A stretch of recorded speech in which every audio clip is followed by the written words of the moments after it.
बिस्मिल्लाहिर्रहमानिर्रहीम। मेरा नाम मोहसिन शहजाद है और आज मैं आपको रोशन कपास प्रोग्राम के बारे में बताऊंगा।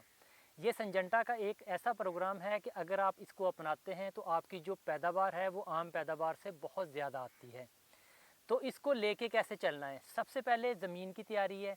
ज़मीन की तैयारी के दौरान आपने इनरिच का इस्तेमाल करना है और बीज जब इस्तेमाल करना है तो बीज को दवा के साथ जहरलूद करके करना है। सीड ट्रीटमेंट के लिए जो बेहतरीन प्रोडक्ट है संजंटा के पास वो क्रूज़र है। क्रूज़र के साथ आप सीड ट्रीटमेंट करें और उसकी बिजाई कर दें। उसके बाद जैसे ही आप पहला पानी लगाते हैं, पहला पानी लगाने के 24 घंटे के अंदर अंदर आपने डुअल गोल्ड का स्प्रे करना है या उसको पानी के साथ फ्लड कर देना है। इसका फ़ायदा ये होगा कि आपकी ज़मीन के अंदर जड़ी बूटियों का ख़ात्मा हो जाएगा और आपको बार बार गोडी की झंझट से निजात मिल जाएगी। उसके बाद आता है इब्तदाई मरला। इब्तदाई मरला हम उसको कहते हैं कि जब फूल गुड्डी बनने से पहले पहले जो पत्ते निकलने का मरला होता है उसे इब्तदाई मरला कहते हैं। इब्तदाई मरले में सबसे ज़्यादा जो नुकसान हो रहा होता है, जो कीड़े आ रहे होते हैं, उसमें थ्रिप्स और जेसड आ रहा होता है।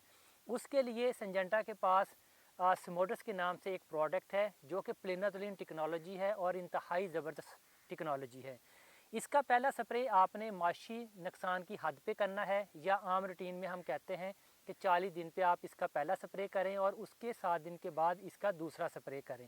इससे आपका थ्रिप्स भी कंट्रोल होगा, जेसड भी कंट्रोल होगा और बल्कि जो आपकी इब्तदाई नन्ही फूल गुड्डियाँ होती हैं, जो आपके बर्ड्स होते हैं, स्केयर होते हैं, वो भी महफूज रहते हैं। जब ये महफूज रहते हैं तो अल्टीमेटली आपकी पैदावार भी इंक्रीज़ हो रही होती है। इस मरले के ऊपर एक और जो मौसमियाती तब्दीली का असर इसके ऊपर हो रहा होता है, स्ट्रेस आ रही होती है, उसका भी बहुत ज़्यादा प्रॉब्लम आजकल फील्ड के अंदर नज़र आ रहा है। इसके लिए आपने क्वांटस का स्प्रे करना है। क्वांटस जो है ये इंतहाई ज़बरदस्त बायोस्टिमुलेंट है, एक मजबूत बायोस्टिमुलेंट है जो कि आपकी फ़सल को मौसमियाती तब्दीलियों से निकालने में मदद देता है, जैसा कि हीट, गर्मी, पानी की ज़्यादती, पानी की कमी, इस तरह का कोई भी स्ट्रेस आए तो उससे क्वांटस निकालता है। इसके बाद आता है फूल गुड्डी का मरला। फूल गुड्डी के मरले में जेसर थ्रिप्स के साथ साथ वाइट फ्लाई का अटैक भी आना शुरू हो जाता है। वाइट फ्लाई के लिए हमारी रिकमेंडेशन जो है वो अलिस्टर न्यू की है, लेकिन अलिस्टर न्यू के लिए एक मैसेज बहुत क्लियर है कि आपने जैसे ही इसका ETA लेवल आए 5 बालग या 5 बच्चे या 5 बालग और बच्चे मिला के एक पत्ते के ऊपर तो आपने इसका स्प्रे कर देना है। इसके साथ साथ अगर इस दोबारा आपका थ्रिप्स का अटैक बढ़ता है तो आपने इस टाइम पे सॉल्विगो का स्प्रे करना है।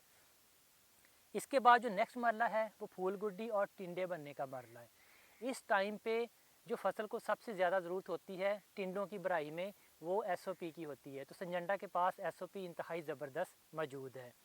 इसके साथ साथ इस मरले के बाद आपकी डिजीज़ आने का चांस भी बढ़ जाता है। तो उसके लिए आपने संजंटा का अमिस्टा टॉप इस्तेमाल करना है और साथ इसके ईज़ाबियान मिलानी है। ईज़ाबियान मिलाने का फ़ायदा आपको ये होगा कि जो आपके टिंडे हैं और फूल हैं वो ज़्यादा बनेंगे, उनका वज़न ज़्यादा बढ़ेगा, उनकी भराई अच्छी होगी और जानदार टिंडे बनेंगे और अल्टीमेटली आपकी पैदावार ज़्यादा आ रही होगी।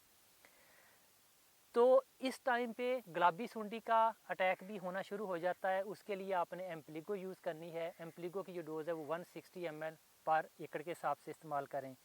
अगर आप ये संजंटा का रोशन कपास प्रोग्राम अपनाते हैं तो आपकी जो यील्ड है, जो आपकी पैदावार है, वो आम पैदावार से सिग्निफिकेंटली ज़्यादा आती है।